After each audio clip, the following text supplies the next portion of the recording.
नमस्कार, मैं लूणाराम और आज मेरे साथ मौजूद हैं पूर्व मुख्य सचेतक रानीवाड़ा से पूर्व विधायक और कांग्रेस के जालोर सिरोही लोकसभा क्षेत्र से रहे प्रत्याशी रतन देवासी। ठीक 7-8 महीने बाद राजस्थान में विधानसभा चुनाव होने हैं और ऐसे में जिलों की घोषणा मुख्यमंत्री अशोक गहलोत की ओर से और 7-8 महीने बाद ही चुनाव है, तो ऐसे में क्या माहौल है कांग्रेस का और क्या रणनीति है कांग्रेस के पास में।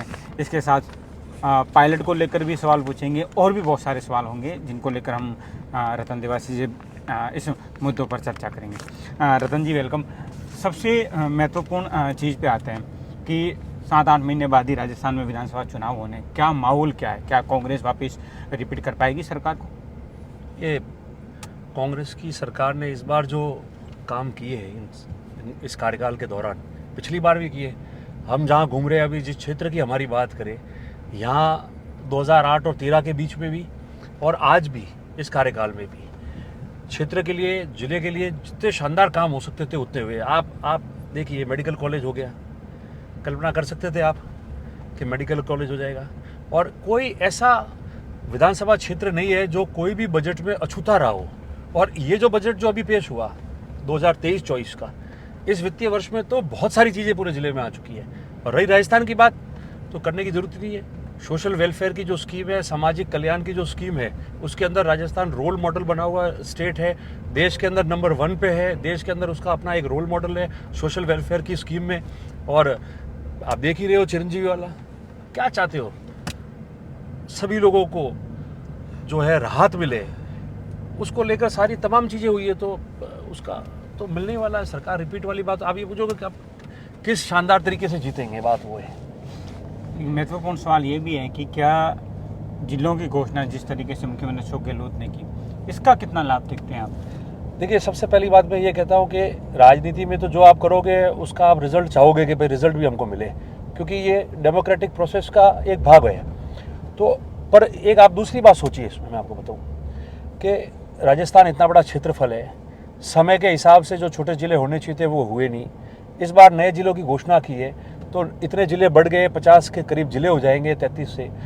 तो इससे जो एडमिनिस्ट्रेशन है वो अच्छा चलेगा, पूरा टाइम मिलेगा एडमिनिस्ट्रेशन को अपना काम करने का, क्षेत्र में घूमने का। आजकल मीटिंगें और वीसी में इतना समय चला जाता है कि मैंने देखा है जो बड़े से बड़े ज़िला है, जालोर इतना बड़ा ज़िला था, तो इसके अंदर प्रत्येक जगह जाना मुश्किल हो गया था सीनियर अफसरों के। तो अब क्या है, वो फील्ड में भी जा पाएंगे, फील्ड विजिट होगा, खुद भी सारी चीज़ें देखेंगे, तो किसी कमी पेशी नहीं रहेगी। लॉ एंड ऑर्डर अच्छा होगा। डेवलपमेंट के दृष्टि से बहुत सारी स्कीमें आएगी, जो स्कीमें आएगी और जो फाइनेंस का पैसा आएगा वो बराबर लग पाएगा। तो एक तरीके से डेवलपमेंट के रूप में, लॉ एंड ऑर्डर के रूप में, एडमिनिस्ट्रेटिव परस्पेक्टिव के रूप से, ये सारी चीज़ें हैं, आप देखिए, तो निश्चित तौर पे बहुत अच्छी होगी। तो ये तो बहुत अच्छा शानदार काम हुआ है, ऐतिहासिक काम हुआ है और सारे लोग इससे बहुत खुश भी है जहाँ जहाँ जिले बने। कब तक जिलों को लेकर जो घोषणा हुई है वो धरातल पर देखने को मिल जाएगी? देखिए, बजट में घोषणा हो चुकी है तो बहुत जल्द होगा जी। बजट में अगर घोषणा हुई है तो बहुत जल्द होगा। सरकार अपना काम कर ही रही है उसमें, और मैं समझता हूँ कि जल्दी नोटिफिकेशन होगा इसके बारे में। अच्छा है, जल्दी हो जाएगा। क्योंकि राजस्थान में एक सिस्टम भी रहा है हमेशा कि कभी 5 साल के लिए कांग्रेस, 5 साल बीजेपी। क्या लगता है ये जो भ्रम जो इतने टाइम से चलता आ रहा है, ये क्या टूटेगा? नहीं, इस बार शानदार काम हुए हैं और सब लोग मिलकर अच्छी तरह से चुनाव लड़ेंगे। और निश्चित तौर पे जो काम हुए वो लोगों के बीच में अभी जा भी रहे हैं, पता भी चल रहा है लोगों को, तो बिल्कुल ये टूट जाएगा और सरकार कांग्रेस की रिपीट होगी। सभी लोग ये चीज़ चाह रहे हैं, इसीलिए आगे बढ़ रहे हैं। कुछ आपके बारे में बताइए। विधानसभा चुनाव भी आप लड़ गए, लोकसभा चुनाव भी लड़ चुके हैं। मन कहाँ बसता है, रानीवाड़ा में या लोकसभा क्षेत्र में? क्या कैसे आगे की क्या रणनीति है? जो राजनीतिक आदमी है, जो सामाजिक सेवा में व्यक्ति होता है, वो व्यक्ति अपने प्रत्येक जगह पे जाता है, जहाँ जाता है वहाँ वो काम करता है। तो हम लोग जो है 24 घंटे के वर्कर है, तो हम लोग तो पूरे क्षेत्र के अंदर जहाँ जाना है वहाँ लोगों के बीच में रहना है, काम ही करना है। एमएलए एमपी हर एक को बनना है, जीतना भी है। निश्चित तौर पे कोई नहीं चाहता कि नहीं मैं नहीं जीतूँ या नहीं बनूँ, मगर क्या वही दुनिया होती है क्या? आज नहीं है तो 10 साल से 15 साल सारे लोग काम कर ही रहे हैं ना, आगे भी करते रहेंगे। मेन काम क्या आपका इशू ये है कि मैं लोगों के बीच में रहूँ और जो जिस कार्य में आप हो, जिस क्षेत्र में आप हो, उसमें आप बहुत अच्छा सा काम करो। तो वो तो चलने ही वाला है। तो चुनाव भी है, चुनाव लड़ेंगे, क्यों नहीं लड़ेंगे, निश्चित तौर पे लड़ेंगे, मजबूती से लड़ेंगे। यहाँ रहे हैं लोगों के बीच में, काम किया हम लोगों ने और 24 घंटे उनके लिए सेवाएं दी है, रात देखा ना दिन, सब लोग बीच में रहे और लोगों का इतना प्यार और समर्थन है, जब तो सब लोग घूम पा रहे हैं ना, सारी बातें हैं। तो अपनी अपनी बात सब लोग कहते हैं, तो चुनाव तो लड़ना ही है। वो तो सवाल, मतलब अगली बार आप भी कैसे लड़ोगे, वही बात है ना, लड़ रहे हैं कि नहीं लड़ रहे हैं। तो अब तो चुनाव भी नज़दीक आ गए हैं, विधानसभा चुनाव भी नज़दीक आ गए हैं, तो जहाँ जहाँ जा रहे हैं वहाँ प्रदेश सरकार की उपलब्धियाँ भी गिना रहे हैं और जो जो विकास कार्य हुए हैं पूरे ज़िले की बात करें, रानीवाड़ा की बात करें, विकास कार्यों को लेकर भी आप बात कर रहे हैं। विकास कार्यों की बात करें तो ऐसे कौन सी चीज़ों पे आप ज़्यादा फोकस इस बार कर पाए और जो वास्तव में धरातल पर इस बार साकार हो गई? देखिए, पूरे ज़िले के अंदर एक विधानसभा क्षेत्र की बात नहीं है, जो सरकारें रहती है शासन में, वो आपके पूरे ज़िले में काम कर रही है और पूरे ज़िले में उन कामों का जो लाभ होता है वो आम व्यक्ति को उस पूरे ज़िले में मिलता है। तो जैसा कि मैंने बताया कि जालोर, और जिसमें आपका ये नव घोषित जिला वर्तमान में आता है सांचौर भी, तो आप देखो सांचौर से लेकर जालोर तक कौन कौन सा ऐसे विधानसभा क्षेत्र जहाँ कोई भी काम नहीं हुआ। सड़क के मामले में देखो, बिजली के मामले में देखो, जीएसएस के मामले में देखो, मेडिकल कॉलेज के मामले में देखो, कॉलेज बनानी है उसके मामले में देखो, नगरपालिकाएँ बनी, नया डिप्टी के ऑफिस बने। इसके अलावा आपके जो पिछली सरकार ने जो भट्ठा बिठा दिया था, नर्मदा पेयजल की स्कीम थी जो डीआर, ईआर और एफआर को लेके, तीनों योजनाओं के अंदर जो काम ढीला छोड़ दिया, जिसकी वजह से बहुत ज़्यादा तकलीफ आई है, काम लेट हुआ, उनको इस सरकार ने वापस आके तेज़ी से शुरू किया और लगभग जो है सब जगह ये काम पूरा होने आ रहा है अभी। और जहाँ टाइम पे पूरा हुआ वहाँ राज्य सरकार और केंद्र सरकार की स्कीमें मिला के जो जल जीवन योजना है उसके माध्यम से भी टेंडर हो गया। ये डीआर जो योजना है, उस डीआर में तो रानीवाड़ा, जसवंतपुरा सब जगह जो है वो लगभग हर ग्राम पंचायतों में हर घर और ढानी को पानी से जोड़ने वाली जो है वो पाइपलाइन ही बिछ गई है। तो ये अपने आप में बहुत बड़ा काम है, जहाँ पानी की बहुत बड़ी ड्रिंकिंग वाटर, पेयजल की समस्या रहती थी, वो पूरी हो गई है। तो हमेशा काम किया सब लोगों ने, गिनाया इतनी कम है। आप बताओ, एक फेयर लिस्ट है, पूरी बता देवे कि कितने काम हुए। काम हुए लोगों के, और लोगों के बीच में रहने से अच्छा आपको भी महसूस होता है, लोगों के काम भी होते हैं। और एक ये प्रोसेस है, जो राजनीति और सामाजिक सेवा में व्यक्ति रहेगा उसको आम जन किन किन चीज़ों से लाभान्वित होता है, उसकी समस्याओं के समाधान किन किन चीज़ों से होते हैं, उसके लिए निश्चित तौर पर उसको सेवाएं देनी पड़ेगी और ये चलता जाएगा। अब बात पायलट साहब की भी अपन करेंगे कि क्या लगता है कि आगामी विधानसभा चुनाव में पायलट साहब की क्या भूमिका देखते हैं आप? देखिए, सारी चीज़ें आपको ध्यान है, सभी लोगों ने, नेताओं ने कह दिया है, कांग्रेस का आलाकमान बैठा है, आलाकमान सारी चीज़ें तय करेगा। और जिस स्तर की ये बातें हैं उस स्तर के लिए तो मैं भी उस रूप में एक कार्य करता हूँ। तो जो दिल्ली में जिन लोगों के पास में जो जवाबदारी है, उन्हीं लोगों को सारी चीज़ें तय करनी है कि कौन क्या जवाबदारी लेगा, कौन कैसे रहेगा, किस तरीके से लड़ेंगे। कांग्रेस पार्टी के हमारे सारे नेता हमारे लिए आदरणीय हैं और सारे मिलजुल के चुनाव लड़के और चुनाव में आगे जाएंगे। जालोर ज़िले की बात करें कि एक कांग्रेस के लिए एक बड़ी चुनौती भी है, क्योंकि हर बार की बात करें, आज भी देखो पिछला जो विधानसभा चुनाव जिसका परिणाम आज भी आप देखेंगे तो 4 सीटों पे बीजेपी है, 1 सीट पे कांग्रेस है।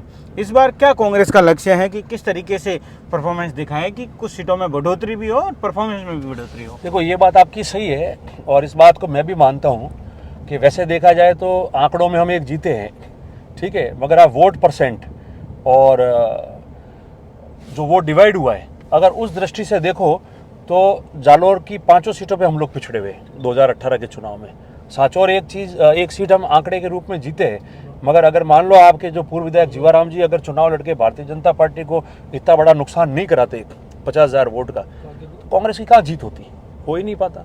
ट्रायंगल फाइट थी, भारतीय जनता पार्टी के एक एमएलए ने बहुत सारे वोट ले लिए और उसकी वजह से कांग्रेस को इजी पैसेज मिल गया। तो वो जीत भारतीय जनता पार्टी के जो 2 उम्मीदवार हो गए वो जीत थी, वो प्रत्यक्ष रूप से डायरेक्ट कांग्रेस की जीत नहीं हो पाई। अन्य विधानसभा क्षेत्रों में भी हम कई जगह बहुत ज़्यादा मार्जिन वोटों से हारे, तो हमको निश्चित तौर पे मेहनत करनी पड़ेगी कि वो सीट हम जीते।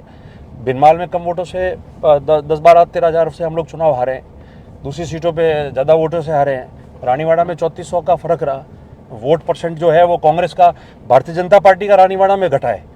हम लोग तो पिछले चुनाव में जहाँ 35-36% वोट पे थे, इस बार 46% पे वोट पे आ गए। तो एकदम से बीजेपी का वोट इतना कम हुआ है, हार जीत बिल्कुल हुई है, वो तो दिख रही है, सामने है, ये हारा, ये जीता है और सीट इसकी बनी है।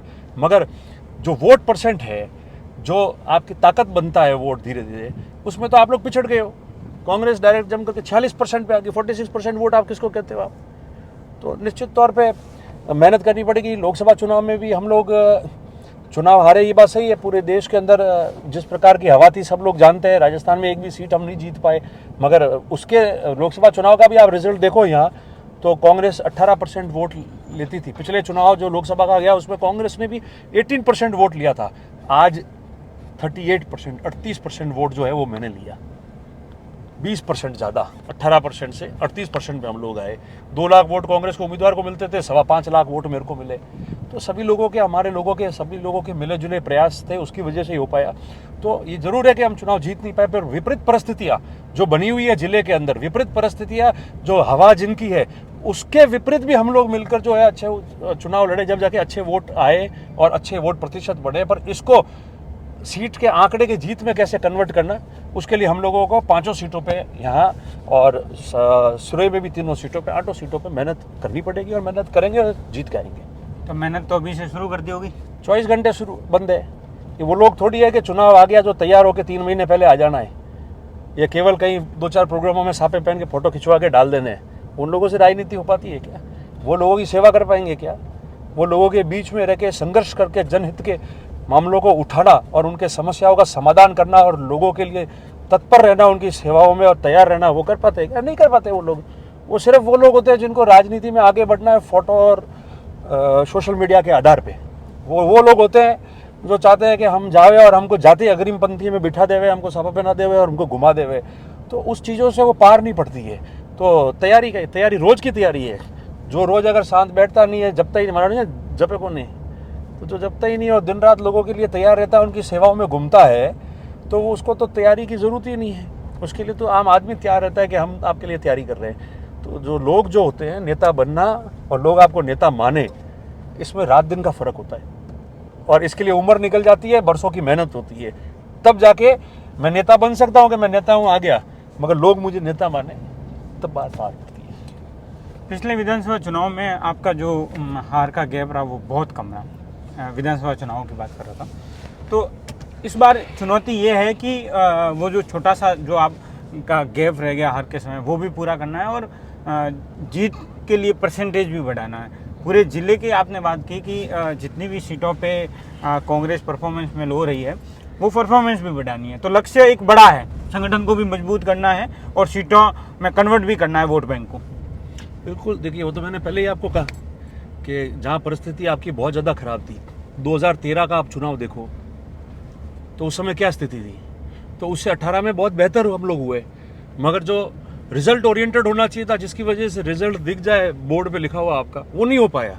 वो बिल्कुल सही बात है, मगर फ़र्क तो काफ़ी पड़ा। नुकसान में कौन गया? बीजेपी के लोग गए, मार्जिन उनके कम हुए, वोट परसेंट कई जगह उनके कम हुए।